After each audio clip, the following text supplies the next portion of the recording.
here's a question for you. What does a long ago strike have to do with labor relations or the media today? We're talking about a strike that took place in 1975 at the Washington Post. It was this summer treated as a historic event in the life of Post publisher Katharine Graham. The story said that she stood up to a violent strike even though she was burned in effigy. Now, there's a lot more to the story than that, and some items that will be of more than historical interest, I think. Here to talk about that with us now are Pete Tucker and John Hanrahan. Pete's been on the show before. He's an independent journalist. He writes for, among other places, thefightback.org. John Hanrahan is a veteran journalist. He was there. He remembers the strike very well. He's a former executive director of the Fund for Investigative Journalism. He's a former reporter for the Washington Post, the Washington Star, UPI,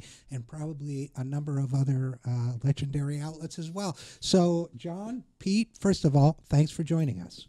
Thank you very much. Thanks for having us. Secondly, hey, John, you were there.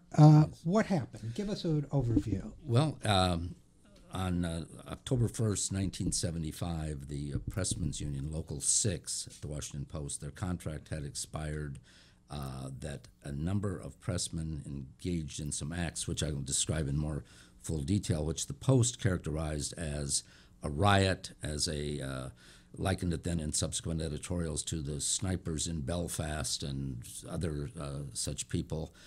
Basically what happened, but we didn't know at the time, the presses were disabled by some of the pressmen in going out on strike. The Post always characterized it as sort of destroyed the presses or wrecked the presses. What they actually did, as we subsequently learned from federal indictments, was removed a certain part that had the quaint name of former nose. And when you took these parts from the presses, they could not operate. And they just either took them home with them or hid them so that the Post would not be able to publish. So all the other blue-collar unions supported the strike. I was a member of the newspaper guild Post unit, and we had a meeting in the few hours after the strike broke out. And because the information we had was violence in the press room, a foreman was roughed up, etc., it was overwhelmingly voted not to go on strike. I and other people, mainly not this. The union, our guild, has reporters, primarily it's known for, but it also has classified ad people, circulation people. A lot of them immediately went out on strike, and I and a few others did in support of the strike. And this became crucial later on, the lack of guild support, because it meant that the Post could effectively publish a paper every day with I should have. It's almost the sort of thing where you want to start a few years before the strike. Well, I was just going to ask you. Maybe not. I'm not sure we want to go a few years behind, but without defending in any way the removal of this piece of equipment or whatever. Presumably, they removed it because they had the strong suspicion that somebody was going to be brought in. What we used to call scabs might be brought in to operate the machinery in their absence. You're absolutely right. The Post. That's what I mentioned a few years. They had sent people to an organization in Oklahoma City, which was nicknamed a school for scabs, where they trained people to fill the jobs of pressmen or other workers at the Post in the event of a strike. And when you say people, that might mean like office It could be staff non-union executive office managers, etc. Or, as they subsequently did, bringing in people from Oklahoma City also to perform certain jobs. So there was grievance and a lot of tension within the press room. The pressmen were, and I'll let Pete jump in here, the pressmen were the union that set sort of the standard. They're the first ones to get cost of living increases. That if anyone could said to be the pace setter, this was the union. If you're going to go after the unions, which Katharine Graham said she was going to do when the Post went public, this was the first one to really knock off. And I think that was what. Yeah. There were a lot of, as you said, there were a lot of other things, a lot of other grievances, but that was, they knew that this was a reckless action on the Post part. While, again, without defending or taking a position either way on that action, I think what you're telling me is that a news organization, the Washington Post, spread misinformation, which should be, in my opinion, and I tend to be a purist about these things, should be contrary to the mission of a news organization in any context. Yes, absolutely. And most of the people in the Washington area and around the country were getting their information about the strike from the Post. The local news media, other than one Channel 5 reporter who took it upon himself to call and find out what the replacement parts would cost to make the presses operative again, he came up with a figure of like $12,000. Meanwhile, the Post on its front page was trumpeting, $15 million in damages and making it sound like this was, as I said, the editorials condemned it. What was it, Pete? They said in the editorials. What was the Post saying at the time? The first newspaper that they published, they didn't publish on October 2nd. So the next day they published, and they said, quote, in an editorial, "The immediate recourse to violence is the temper of our times. It is the same spirit as that of the hijacker in the airliner, or the sniper on a Belfast roof, or the assassin in the crowd that turns out to welcome the politician," end quote. So, in other words, what they were doing, for those of us who remember, and I was young and playing rock and roll and, maybe not as seriously engaged with the world as I might have been at that particular moment, but what they're really doing would be, today the equivalent would be, they were saying they were terrorists. Yeah. That, that's, because the terrorism in those days was hijacking, it was Northern Ireland, it was all of those things. So that is a real escalation of rhetoric. But I want to talk a little bit about historical context. And John, for you, I genuinely don't know the answer to this question, but I'm curious, because as I say, I was, young. But my sense is that this might have been one of the first times that a news organization not only misrepresented the news, but took what I would describe as such an aggressive stand in defense of its own financial interests.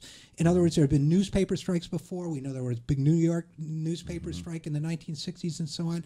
Obviously, newspaper owners weren't happy about it. But the Washington Post at that time had financial expectations, it goals it wanted to meet, and it was very aggressive in pursuit of those goals. What I'm trying to get at is, culturally, did this mark a turning point where newspapers went from being one kind of organization to more of a corporate entity? Do you get what I'm driving at? Yeah, I do. Yeah, I mean, I think so. It might have started right when Katharine Graham took the company public, and they said that some costs are more stubborn than others, and those are the unions that are overpaid, et cetera. But I think that's right, and I always see it too as sort of even a precursor of the air traffic controllers strike and Reagan firing them. If after all, if the leading paper, one of the leading newspapers in the country, takes a strong stand against its own unions and busts them in a very primitive fashion, then why not do it on the national level? But I think that's right. Maybe we're all carrying a little bit of mythology or nostalgia about some of the early press, right, but I think that is the case, that it meant that I mean, at least for some of us, it meant that this is a different era. This is not what you would expect. As you said, there have been newspaper strikes galore, and they always ended not with everybody being fired and everybody and the publisher rejecting, as she subsequently did, the calls of all sorts of influential people nationally and in the local community to go back to the bargaining table, or at least go to some sort of mediation or arbitration level. Flat out, no, absolutely not. So it was a new hard line that I think in other newspapers, I think as Pete documents in his piece around locally and around the country, said you got to go through with this. Is that? Yeah, what were other newspapers saying? Because I'm really interested in this as a turning point in what we now call media. Yeah, and I think it is. I think the 1970s were a turning point. I think things could have gone in a very different direction. And I think it matters getting an understanding of what happened and how we ended up today where we have, 6 or 8 people who have as much wealth as half of the world combined. How did that happen? And by the way, neck and neck for the richest of them is Jeff Bezos, who not only heads up Amazon, but now owns the Washington Post, having bought it. There goes my chance of placing an op-ed there. Thanks a lot. Having bought it from the Grahams. No, I think you're right. And again, so you had other newspapers basically saying they should do a deal with the unions. No, the other newspapers, they had their own pressmen. They were lobbying and they were working. And so John mentioned the Scab School in Oklahoma. That was funded by 200 newspapers. Mm-hmm. Each of these publishers had their own pressmen. And at the time, there was not another way to go around their pressmen. So if their pressmen went out on strike, they didn't have a newspaper. Right. And so this was a matter of, and again, as John pointed out, the pressmen, they had something like 10 unions at the Post, but the pressmen were the ones who were the most strident, not only at the pace setters for setting their own contracts, but they would also use that leverage that they had to make sure, in instances, make sure that their fellow other unions also got good contracts. So this is the Post pressmen, but there were pressmen throughout the country. And so you had other publishers saying, go after these guys, break them. And it's interesting to Arthur Sulzberger, the publisher of the New York Times. We're now in his son and his grandson, Will, is the publisher waiting in the wings.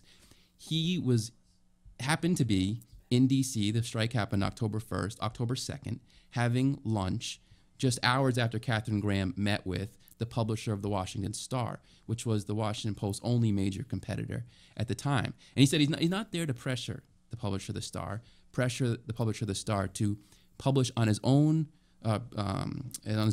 publish the Post itself as an end round around the Post pressmen. Now, had the Star done that, there's in all likelihood their pressmen would have struck, and the Star was in financial precarious situation, so it very well could have put the Star under. He refused to do that. But to have the publisher of the New York Times just happens to be in New York, in D.C. the next day, just happens to be meeting just after Katharine Graham, who was very clear that she was there to pressure him to publish the Star, gives an indication of the level of coordination, maybe collusion, but these guys all had their own pressmen, and they all had a problem with them. What you're talking about is a situation where it sounds like there was more solidarity among management than there was among even the unions within the Washington Post. Is that a fair statement? Yeah, well, with the exception of the Guild, the other unions held strong. Okay. Yeah. Now, the thing I was going to mention about the pressmen, that some of the same pressmen who worked at the Post worked at the Star also, and at the Baltimore Sun. In those days, if you had a union card, you could go anywhere in the country, and if they had open shifts, you could take them.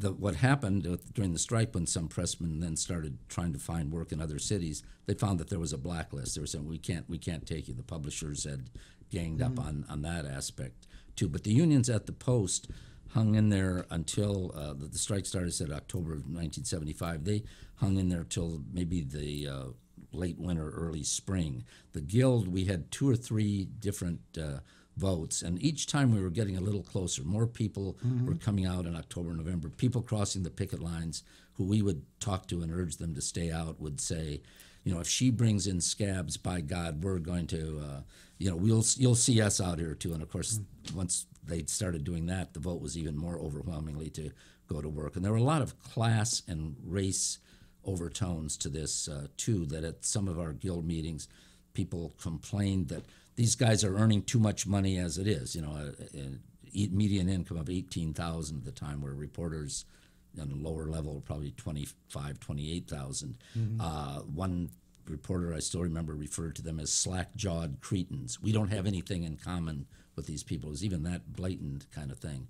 A lot of them justified crossing the picket lines because they said the pressmen was a racist union, that they had very few black members, ignoring the fact that the Post had control of hiring, nevertheless. But so many of us, and then writers in the Village Voice and elsewhere, pointed out that the Post was being sued at that particular time by black reporters and female reporters for discrimination. And we only had one black editor at the time, so I was always going after my fellow, saying, hey, if we're so upset about racism, why do we not ever say anything about it in the newsroom? It's just a phony issue. So to kind of wrap up, it sounds to me, but correct me if I'm wrong, again, not sentimentalizing the way the business was before. We had yellow journalism going way back, and we know all about the owners, some of the more notorious owners of the 20th century. But it sounds like what we have here is, and maybe part of it is the purchase, the going public. We have the kind of financialization of the newspaper industry, the increasing pressure that brings on. We have the fracturing of the workforce, the divisions of the workforce. Broader context, 1948 to 1968, you saw the middle class growing. Then on, it starts to decline in the 70s. Mm-hmm. It all ties together. Unionized labor starts to decline. Mm-hmm. Any closing thoughts? I'll give each of you like 20 seconds on the lessons going forward from this, why this matters. Before we close, I did want to say that John, he mentioned that there were others who went out on strike. John was the only reporter who went out on strike and never returned, Bob Woodward, of great note, he crossed the picket line and did so running his mouth the whole time in support of Graham, Carl Bernstein as well, and others. But just one quote from Ben Bagdikian, who helped the Post put forward get the Pentagon Papers. He said, "The strike marked the transformation of the daily newspaper in the United States from a family enterprise to a corporation with an obligation to its stockholders to maximize profits." Which kind of proves my point. Yeah. And the other point that we didn't address here today was that the Post, in the midst of all this, got the U.S. Attorney to launch a grand jury investigation, which tied up the union's resources and men for months and months. 90 of them were called before a grand jury. Post trumpeted the fact that they all took the Fifth Amendment. Ooh, evil, evil. And it was, but it certainly, I agree, I'd forgotten about that Bagdikian quote. It was a major turning point. As I said, it led then to the Reagan clearing the way for him and the air traffic controllers strike. And a lot more after that, too. So, well, a great piece of history. Pete Tucker, thanks for bringing it back to our attention. John Hanrahan, thanks for living through it and coming here to talk to us about it. And we will be right back after this. I'm Richard RJ Eskow, and this is The Zero Hour.